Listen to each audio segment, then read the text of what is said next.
اللہ سبحانہ و تعالیٰ کسی نفس پر، کسی ذات پر اتنا وزن نہیں ڈالتے کہ جس سے زیادہ وہ برداشت نہ کر سکے۔ یہاں سے اندازہ ہوتا ہے کہ اللہ کے نبی صلی اللہ علیہ وسلم مرتے دم تک، اپنی وفات کے دن تک وہ حضرت خدیجہ کو یاد کرتے تھے۔ جو لوگ تمام راتوں میں عبادت کریں گے وہ تو یقیناً لیلۃ القدر کو پا لیں گے۔ ہم یہ ضرور جانتے ہیں کہ اللہ کے نبی صلی اللہ علیہ وسلم پڑھنا لکھنا نہیں جانتے تھے۔ اس کا ذکر قرآن میں بھی آیا ہے ایک آیت میں کہ اگر آپ پڑھنا لکھنا جانتے ہوتے، آپ نے اگر کوئی کتاب پڑھی ہوتی، اپنے ہاتھ سے کوئی، اپنے دائیں ہاتھ سے کوئی کتاب لکھی ہوتی، تو یہ لوگ دعویٰ کرتے کہ آپ نے خود بنائی ہے۔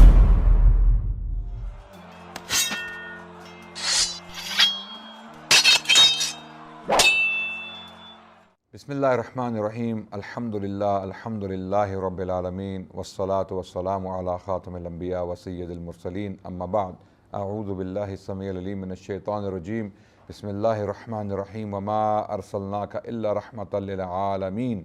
وقال رسول اللہ صلی اللہ علیہ وسلم لا یؤمن احدکم حتی اکون احب الیہ من والدہ وولدہ والناس اجمعین۔ آپ کی خدمت میں اس سلسلے کی ایک اور کڑی پیش کرنے جا رہا ہوں، سلسلہ تاریخ اسلام جو ہم نے شروع کیا ہے، اور الحمدللہ ہم اللہ کے نبی صلی اللہ علیہ وسلم کے بارے میں گفتگو کر رہے ہیں، اور ان اقساط میں انشاءاللہ ہم ان کی سیرت کے کچھ پہلو آپ کے سامنے پیش کریں گے، جو مین واقعات ہیں، بڑے بڑے واقعات۔ کوشش کریں گے کہ ان میں سے کوئی ایسا واقعہ نہ ہو جس کو ہم ٹچ نہ کریں یا جس کے بارے میں تفصیل پیش نہ کریں، اور اس کے بعد انشاءاللہ ہم بعد میں آنے والے جو ادوار ہیں یا جو شخصیات ہیں ان کے بارے میں گفتگو کریں گے، اور یہ تاریخ اسلام کا سلسلہ جو ہے انشاءاللہ جاری رہے گا۔ امید ہے کہ ہمارے لوگ، یہ امت، اردو سپیکنگ لوگ جو ہندوستان میں ہیں، پاکستان میں ہیں، بنگلہ دیش میں ہیں یا مڈل ایسٹ میں ہیں، وہ اس سلسلے سے فائدہ اٹھائیں گے، اور ان کا اسلامی تشخص جو ہے وہ مضبوط ہوگا، ان کی اسلام کے ساتھ اٹیچمنٹ اور محبت بڑھے گی، کیونکہ وہ اسلام کے بارے میں کچھ جاننا شروع ہو جائیں گے۔ کچھ ایسی شخصیات ہیں ہماری تاریخ میں جن کو بہت اگنور کیا گیا، نگلیکٹ کیا گیا، ان کے بارے میں آگاہ کریں گے اپنے جوان طبقے کو، یوتھ کو، تاکہ وہ ان سے انسپریشن لے سکیں اور ان کے بارے میں مزید پڑھ سکیں۔ سب سے پہلے، سب سے افضل، سب سے بڑی ذات اللہ کے نبی صلی اللہ علیہ وسلم۔ تو اسی لیے ہم نے اللہ کے نبی صلی اللہ علیہ وسلم کی سیرت سے یہ سلسلہ شروع کیا، تاکہ ہمیں یہ پتہ چل جائے کہ بعد میں آنے والی شخصیات جو بہت عظیم شخصیات تھیں، ان کا اللہ کے نبی صلی اللہ علیہ وسلم کے ساتھ جڑ جانا، اس دین کے لیے قربانیاں دینا، وہ اس لیے تھا کہ ان کے لیے مشعل راہ، ان کے لیے جو سب سے افضل اور اعلیٰ شخصیت تھی، ان کے لیے ایک نمونہ جو تھا وہ اللہ کے نبی کی ذات تھی۔ جس طرح کہ اللہ سبحانہ وتعالیٰ نے قرآن میں فرمایا، اعوذ باللہ من الشیطان الرجیم، بسم اللہ الرحمن الرحیم، لقد کان لکم فی رسول اللہ اسوۃ حسنہ، کہ اللہ کے نبی رسول اللہ صلی اللہ علیہ وسلم کی ذات میں آپ کو ایک بہترین نمونہ ملے گا۔ تو اسی لیے بعد کے لوگ اتنے عظیم اور اتنے بڑے لوگ تھے، ان کی شخصیات، ان کے اعمال، ان کی قربانیاں وہ اس لیے بڑی تھیں کہ کیونکہ ان کے سامنے ایک بہت زبردست ماڈل موجود تھا جس کو انہوں نے فالو کیا، جس کی اتباع کی، اور اللہ نے ان کو بھی عظمت بخشی۔ سب سے پہلے اللہ کے نبی صلی اللہ علیہ وسلم کی ذات کو سمجھنا ہے، اور ان کی مشکلات کو، ان کی قربانیوں کو، اور ان کا جو پیغام ہے اس کو سمجھنا ہے کہ انہوں نے ایسا کیا کام کیا تھا کہ بعد میں آنے والے لوگ ان کی ذات کے بارے میں سن کے جو ہے ان کے پیروکار بن جاتے تھے۔ بلکہ اللہ کے نبی صلی اللہ علیہ وسلم کی زندگی ہی میں عرب کا جزیرہ تقریباً سارے کا سارا جو ہے وہ اسلام میں داخل ہو گیا، اور بعد میں آنے والے لوگ جب وہ دین کو پھیلانے کے لیے باہر نکلے،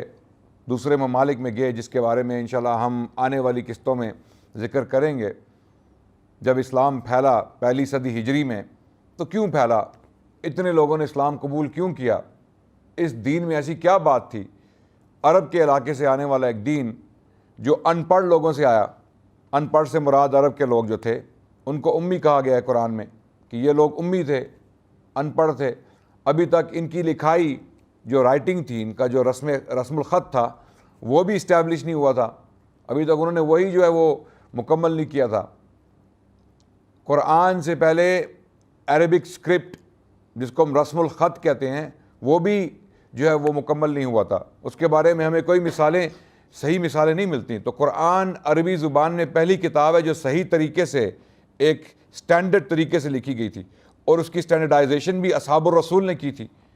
جس کے بارے میں انشاءاللہ ہم تفصیلاً ذکر کریں گے. حضرت عثمان کے دور کا جب ذکر آئے گا تو اس میں ہم یہ ذکر کریں گے کہ قرآن کی جمع اور تدوین کس طرح ہوئی، رسم الخط جو ہے وہ کس طرح جو ہے وہ اس کا اہتمام کیا گیا. تو عرب کے لوگوں سے آنے والا دین ایک دم اس طرح کس طرح مقبول ہو گیا؟ ایسی کون سی طاقت تھی اللہ کے نبی کی ذات میں یا اللہ کے نبی کے پیغام میں جو لوگوں نے اس پر لبیک کہا؟ تو انشاءاللہ اس سلسلے کو آگے چلائیں گے، اس کے بارے میں گفتگو کریں گے. سب سے پہلے ہم پچھلی قسط میں اللہ کے نبی صلی اللہ علیہ وسلم کی حضرت خدیجہ کے ساتھ شادی کا ذکر کر رہے تھے، نکاح ہوا، پھر اللہ کے نبی صلی اللہ علیہ وسلم کی جو اولاد تھی تقریباً تمام کی تمام سوائے ابراہیم کے جو ماریہ قبطیہ کے بطن سے پیدا ہوئے، سوائے ابراہیم کے تمام کی تمام جو اولاد تھی اللہ کے نبی صلی اللہ علیہ وسلم کی، وہ حضرت خدیجہ رضی اللہ عنہا سے پیدا ہوئی. اور اللہ کے نبی صلی اللہ علیہ وسلم کو حضرت خدیجہ سے انتہا کی محبت تھی. یعنی اس محبت کا ذکر کرنا شاید الفاظ میں ممکن نہ ہو، لیکن یہاں سے اندازہ ہوتا ہے کہ اللہ کے نبی صلی اللہ علیہ وسلم مرتے دم تک، اپنی وفات کے دن تک وہ حضرت خدیجہ کو یاد کرتے تھے. بلکہ حضرت عائشہ رضی اللہ عنہا فرماتی ہیں کہ جب بھی کوئی خوشی کا موقع آتا تو اللہ کے نبی صلی اللہ علیہ وسلم فرماتے کہ کاش خدیجہ آج ہمارے ساتھ ہوتی، کاش وہ موجود ہوتی. تو حضرت عائشہ رضی اللہ عنہا جو بیوی تھیں، ظاہر ہے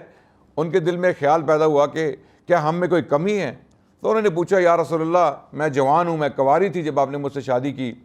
اور میں خوبصورت بھی ہوں، تو مجھ میں کوئی کمی ہے کہ آپ حضرت خدیجہ کو یاد کرتے ہیں جو ماضی میں ایک عورت تھیں، ایک خاتون تھیں جن کی وفات ہو چکی ہے. تو اللہ کے نبی صلی اللہ علیہ وسلم نے فرمایا کہ عائشہ، خدیجہ میرے ساتھ اس وقت کھڑی ہوئی جب پوری دنیا نے مجھے چھوڑ دیا. اس عورت نے، اس خاتون نے میرا مشکل میں ساتھ دیا. اور یقین جانیے کہ اگر بیویاں اپنے شوہروں کے ساتھ مشکل وقت میں کھڑی ہو جائیں، ان کا ساتھ دیں، تو شوہر کی محبت بیوی کے ساتھ بڑھ جاتی ہے اور وہ دل سے چاہنے لگتا ہے اپنی بیوی کو. اور یہی پیغام ہم بیویوں کو دینا چاہتے ہیں کہ جب آپ کے شوہر کسی مصیبت میں مبتلا ہوں تو آپ گھبرائیں مت، ان کا ساتھ مت چھوڑیں، ان کو ٹوکیں مت، ان کو تانے مت دیجیے کہ تمہارے ساتھ ہونا ہی یہ چاہیے تھا، تم ہو ہی اسی قابل،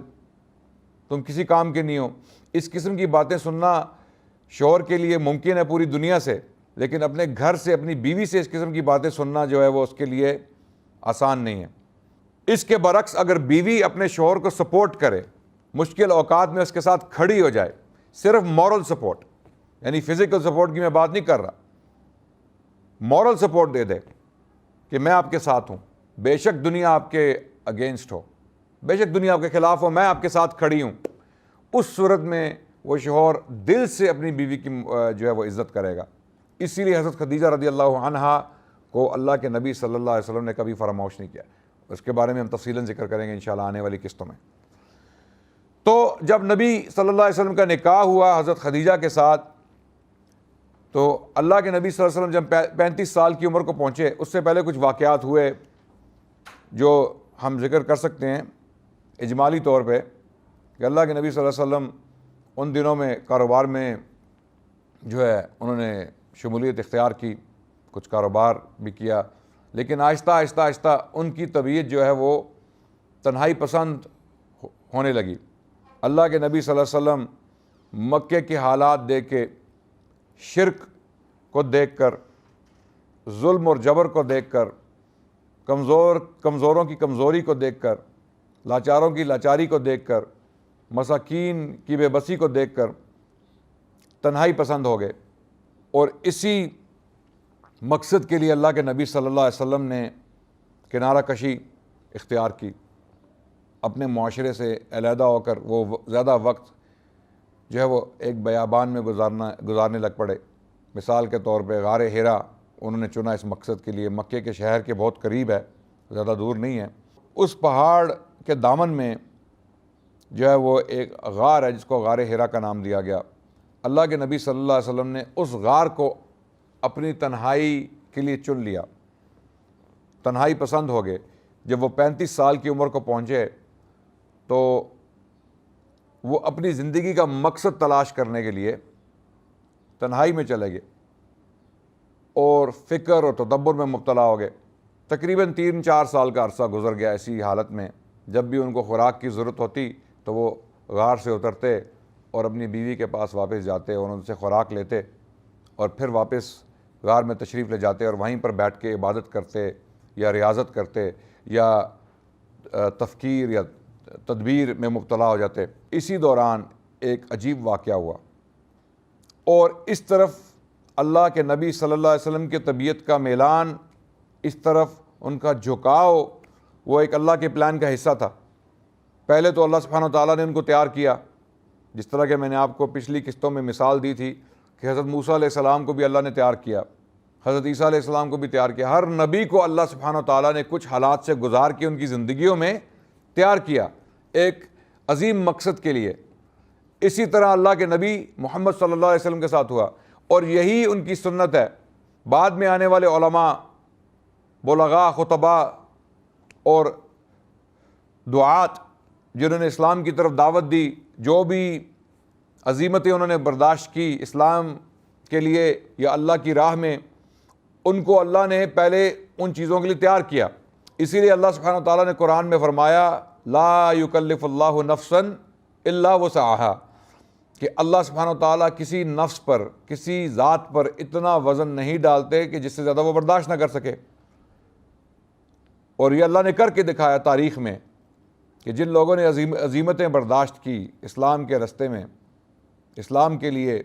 اللہ نے ان کو پہلے تیار کیا، پھر ان کے اوپر بوجھ ڈالا، اور وہ الحمدللہ ان کڑے امتحانوں میں اکثر علماء اور ہمارے جو بڑے بڑے ہیروز ہیں وہ کامیاب ہوئے۔ اللہ کے نبی صلی اللہ علیہ وسلم کو بھی ان حالات سے گزار کے اس کے بعد تنہائی پسند،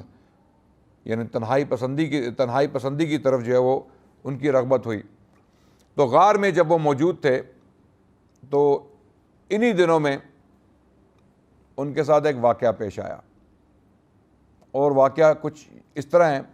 کہ اچانک ایک شخص نمودار ہوا اور اس نے کہا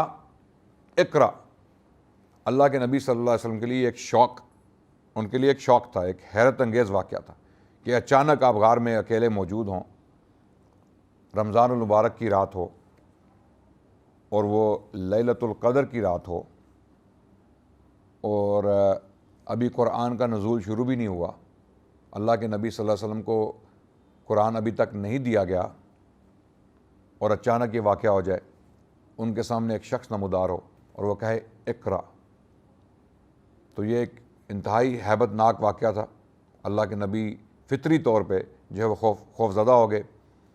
اور پھر انہوں نے جواب دیا ما انا بقارئ، یعنی فرشتے نے کہا، یہ فرشتہ جبرائیل تھا جو اس صورت میں ظاہر ہوا اللہ کے نبی صلی اللہ علیہ وسلم کے سامنے انسانی صورت میں، انسانی صورت اختیار کر کے وہ اللہ کے نبی کے سامنے ظاہر ہوا، اور پھر اس نے 3 دفعہ یہی کہا اقرا، پڑھو، اور اللہ کے نبی صلی اللہ علیہ وسلم نے فرمایا میں پڑھا ہوا نہیں ہوں، ما انا بقارئ، میں پڑھا ہوا نہیں ہوں، کیا پڑھوں؟ تو 3 دفعہ جب یہ حکم دیا جبرائیل علیہ السلام نے، جو اللہ کی وحی تھی، جو قرآن کے الفاظ تھے، جبرائیل علیہ السلام اللہ کے نبی صلی اللہ علیہ وسلم کے سامنے پیش کر رہے تھے اس طریقے سے، تو اللہ کے نبی صلی اللہ علیہ وسلم نے جواب دیا کہ میں پڑھا ہوا نہیں ہوں۔ تو جبرائیل علیہ السلام نے اللہ کے نبی کو اپنے گلے کے ساتھ، چھاتی کے ساتھ لگایا اور ان کو اس قدر دبایا کہ اللہ کے نبی صلی اللہ علیہ وسلم فرماتے ہیں، حضرت عائشہ کی حدیث میں یہ مروی ہے کہ اللہ کے نبی صلی اللہ علیہ وسلم نے فرمایا کہ مجھے اس طرح لگا کہ میری جان نکل جائے گی، اور پھر چھوڑ دیا، فرشتے نے چھوڑ دیا اور کہا اقرا، اور پھر سورۃ العلق کی پہلی 5 آیات جو ہیں وہ نازل کی گئیں، وہ اس فرشتے نے اس وقت اللہ کے نبی کو عطا کی۔ اعوذ باللہ من الشیطان الرجیم، بسم اللہ الرحمن الرحیم، اقرا بسم ربک الذی خلق، خلق الانسان من علق، اقرا وربک الاکرم الذی علم بالقلم، علم الانسان ما لم یعلم۔ یہ 5 آیات جو ہیں سورۃ العلق کی، اللہ کے نبی پر جبرائیل علیہ السلام نے اس موقع پر نازل کی۔ قرآن میں اس واقعے کا ذکر آیا ہے جہاں پر اللہ سبحانہ وتعالیٰ نے بتایا سورہ بقرہ میں، اعوذ باللہ من الشیطان الرجیم، بسم اللہ الرحمن الرحیم، شہر رمضان الذی انزل فیہ القرآن ھدی للناس وبینات من الھدی والفرقان، کہ یہ رمضان کا مہینہ تھا جس میں قرآن نازل کیا گیا انسانیت کے ہدایت کے لیے اور ان کو راہ دکھانے کے لیے، ایک فرقان کی حیثیت سے۔ پھر اللہ نے اس رات کے بارے میں بھی بتایا جب یہ رات تھی، جب یہ قرآن نازل کیا گیا، جب سلسلہ شروع ہوا، اور وہ رات تھی لیلۃ القدر کی۔ اس کے بارے میں اللہ سبحانہ وتعالیٰ نے فرمایا انا انزلناہ فی لیلۃ القدر وما ادراک ما لیلۃ القدر لیلۃ القدر خیر من الف شہر، کہ یہ قرآن جو ہے لیلۃ القدر میں نازل کیا گیا، اور تم لوگ کیا جانو کہ لیلۃ القدر کیا ہے، یعنی تم کیا جانو، وما ادراک ما لیلۃ القدر لیلۃ القدر خیر من الف شہر، اتنا جان لو، تمہارے لیے اتنا ہی کافی ہے کہ یہ رات 1000 مہینوں سے بہتر ہے۔ اگر تم اس رات کو پالو، اس میں عبادت کر لو، تو گویا تم نے 1000 مہینوں تک عبادت کی ہے، بلکہ اس سے بھی زیادہ، خیر من الف شہر، 1000 مہینوں سے بہتر ہے۔ اور جب 1000 مہینوں کا آپ حساب لگائیں تو 83 سال جو ہے وہ بنتے ہیں۔ عموماً اکثر انسان اتنی عمر نہیں پاتے، اکثر انسان جو ہے وہ 60 کے عشرے میں جو ہے وہ اس دنیا سے رخصت ہو جاتے ہیں۔ تو 83 سال کی عمر پانا اکثر لوگوں کے لیے محال ہے۔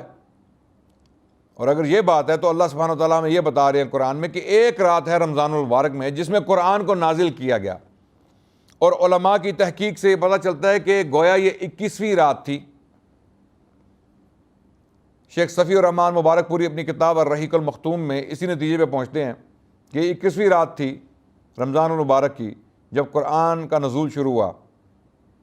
اب اس سے ہم یہ نتیجہ اخذ نہیں کر سکتے کہ 21ویں رات ہی جو ہے وہ لیلۃ القدر کی رات ہے، دوسری راتیں نہیں ہو سکتی۔ اللہ نے لیلۃ القدر کی جو لیلۃ القدر کا رمضان کے مہینے کی کس رات میں آئے گی آخری عشرے میں، یہ نالج، یہ علم اللہ نے ہم سے چھپایا۔ کیوں؟ تاکہ ہم اور محنت کریں اور عبادت کریں، رمضان کے آخری عشرے میں تو ضرور کریں۔ اگر اللہ سبحانہ وتعالیٰ اللہ کے نبی کے ذریعے ہمیں بتا دیتے کہ لیلۃ القدر کی رات ایک رات ہے، مثال کے طور پہ جس طرح امت نے یہ قیاس کیا ہوا ہے کہ 27ویں کی رات جو ہے وہ لیلۃ القدر کی رات ہے، اگر ہم سب لوگ یہ جان جاتے تو ہم پھر باقی رمضان کے مہینے کو نظر انداز کرتے۔ ہم کہتے ایک رات آ رہی ہے 27ویں کی، اسی میں رو دھو کے اپنے گناہ جو اللہ سے بخشوا لیں گے، کیونکہ اللہ کے نبی صلی اللہ علیہ وسلم نے فرما دیا ہے من قام لیلۃ القدر ایمانا واحتسابا غفر له ما تقدم من ذنبه، کہ جس نے لیلۃ القدر کی رات میں قیام کیا، اللہ سبحانہ تعالیٰ نے گویا اس کے گناہ بخش دیے۔ ہم گناہ صغیرہ کی بات کر رہے ہیں، کبائر کی بات نہیں کر رہے۔ کبائر کے لیے توبہ کرنا لازمی ہے۔ تو اگر ہمیں یہ بتا دیا جاتا کہ 27ویں کی رات یقیناً لیلۃ القدر ہے، اور ہمیں اللہ کے نبی صلی اللہ علیہ وسلم سے کوئی ایسی حدیث نہیں ملتی، صحیح حدیث نہیں ملتی جس میں اللہ کے نبی صلی اللہ علیہ وسلم نے یہ فرمایا ہو، تو لیلۃ القدر کا علم ہم سے چھپایا گیا، اس لیے کہ ہم اور محنت کریں اور اللہ کی عبادت اور کریں، کیونکہ رمضان کے مہینے میں خصوصاً اللہ کو عبادت بہت پسند ہے۔ اسی لیے اللہ کے نبی صلی اللہ علیہ وسلم نے رمضان کی راتوں میں نوافل پڑھے، اور رمضان کے مہینے میں جو ہے ایکسٹرا عبادت کی۔ تو ہمیں انکریج کرنے کے لیے ہم سے یہ علم جو ہے وہ چھپایا گیا، تاکہ ہم کم سے کم آخری عشرے میں تو صحیح طریقے سے عبادت کریں، زیادہ سے زیادہ کریں، اور جو لوگ تمام راتوں میں عبادت کریں گے وہ تو یقیناً لیلۃ القدر کو پا لیں گے۔ اور اگر آپ نے لیلۃ القدر کو پا لیا تو گویا آپ نے 83 سال 1000 مہینوں سے زیادہ عبادت کی ہے۔ تو اسی رات میں اللہ سبحانہ وتعالیٰ میں بتاتے ہیں قرآن پاک میں کہ قرآن نازل ہوا، اور کچھ علماء کا خیال ہے کہ یہ 21ویں رات تھی، یہ ان کا خیال ہے، ان کا ایک موقف ہے جس سے اختلاف بھی کیا جا سکتا ہے، لیکن ان کا خیال ہے کہ 21ویں رات تھی گویا جب یہ قرآن کا نزول شروع ہوا اور یہ واقعہ غار حرا میں ہوا۔ اب اس واقعے کی طرف اشارہ جو ہے وہ عہد قدیم میں بھی ہے، جو یہودیوں کی کتابوں میں سے ہے۔ میں نے کچھ پیشن گوئیاں جو ہیں وہ آپ کے سامنے پہلی قسط میں پیش کی تھیں، جہاں پر اللہ کے نبی صلی اللہ علیہ وسلم کا ذکر ہے پرانے صحیفوں میں، عہد قدیم اور عہد جدید دونوں کے مجموعے کو کتاب مقدس کہا جاتا ہے مسیحیوں کے ہاں۔ یہودی جو ہیں وہ عہد قدیم کو ہی مانتے ہیں اپنی مقدس کتاب کی حیثیت سے، لیکن مسیحی جو ہیں وہ عہد جدید کو بھی شامل کر کے مجموعے کو کتاب مقدس کہتے ہیں، جس کو بائبل کہتے ہیں۔ کتاب اشعیا جو ہے، اشعیا یا آئزایا کے نام سے جو کتاب ہے عہد قدیم میں یہودیوں کی کتابوں میں، وہاں پر اس واقعے کی طرف جو ہے وہ اشارہ ہے کچھ الفاظ میں۔ ایک پیشن گوئی ہے فیوچر کے لیے، مستقبل کے لیے، اور یہ پیشن گوئی یا یہ اشارہ آپ کو ملے گا دا بک آف آئزایا 29 چیپٹر 29 ورس 12، اشعیا کی کتاب باب 29 آیت نمبر 13 یا آیت نمبر 12 اور 13۔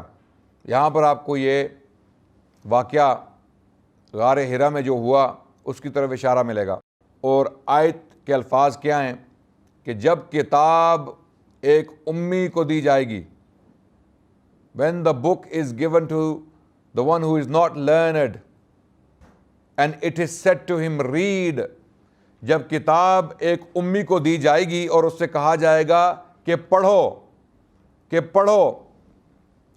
اور وہ کہے گا I am not learned، I cannot read، میں پڑھ نہیں سکتا، ما انا بقارئ۔ یہ الفاظ حرف بحرف بائبل میں اشعیا کی کتاب میں باب نمبر 29 میں آیت نمبر 12 میں اور 13 میں موجود ہیں یہ الفاظ۔ اسی طرح پوری دنیا کی تاریخ آپ اٹھا لیں تو یہ کب ہوا تھا؟ اس واقعے کی جو تکمیل ہے یا اس واقعے کا جو ہونا ہے وہ اللہ کے نبی صلی اللہ علیہ وسلم کی ذات میں ان کے ساتھ جو واقعہ غار حرا میں ہوا اسی میں آپ کو ملے گا۔ اس کی مثال پوری دنیا کی تاریخ میں آپ کو کہیں نہیں ملے گی کہ جب ایک شخص آیا اللہ کے نبی صلی اللہ علیہ وسلم کے پاس غار حرا میں اور اس نے کہا اقرا، ریڈ، اور مزے کی بات یہ کہ آپ ہیبرو زبان میں، عبرانی زبان میں جب آپ اشعیا کی کتاب پڑھیں گے جو قدیم ترین زبان ہے جس میں کتاب مقدس یا عہد قدیم جو یہودیوں کے صحیفے ہیں جس زبان میں پائے جاتے ہیں، تو وہاں بھی لفظ اقرا ہی ہے۔ عبرانی زبان، عربی زبان اور سریانی زبان، ایرمیک زبان، یہ تین زبانیں جو ہیں یہ ان کو سسٹر لینگویجز کہا جاتا ہے۔ ان زبانوں میں آپس میں بہت زیادہ مماثلت ہے۔ آپ جب الفاظ بھی سنیں گے تو آپ کو ایسے لگے گا کہ یہ ایک ہی زبان بولی جا رہی ہے یا ایک ہی زبان کے ڈفرنٹ ڈائلیکٹس بولے جا رہے ہیں۔ تو جس طرح سرائکی اور پنجابی ملتی ہے، کافی مماثلت ہے۔ جو پنجابی زبان جانتے ہیں ان کو کچھ سرائکی بھی سمجھ آتی ہے، اور جو سرائکی جانتے ہیں ان کو تو پنجابی ساری سمجھ آتی ہے۔ تو اسی طرح آپ ایک مثال کے طور پہ سمجھ لیں کہ عبرانی زبان اور عربی زبان اور ایرمیک زبان جو ہے یہ تینوں ملتی جلتی زبانیں ہیں۔ تو عبرانی زبان میں جو الفاظ ہیں وہاں بھی اقرا کا لفظ ہے کہ جب یہ شخص بولے گا اقرا، اس شخص سے کہے گا جو خود امی ہے۔ ہم اللہ کے نبی صلی اللہ علیہ وسلم کو ان پڑھ نہیں کہتے، ہم ان کو ان لیٹرڈ کہتے ہیں، یعنی ہم ان کو یہ نہیں کہتے کہ وہ کم علم تھے، نعوذ باللہ ثم نعوذ باللہ، ہم ان کے بارے میں ایسے الفاظ جو ہے وہ نہیں کہہ سکتے۔ امی سے مراد یہ ہے کہ وہ کسی اسکول، کالج یا مدرسے میں نہیں گئے تھے، پڑھنا اور لکھنا نہیں جانتے تھے، لیکن علم تھا۔ اللہ نے جو ان کے اوپر انسپریشن کی نبوت سے پہلے، جس طرح اللہ نے ان کی شخصیت سازی کی اور جو انفارمیشن اللہ نے ان کے اوپر الہام کی اس کو ہم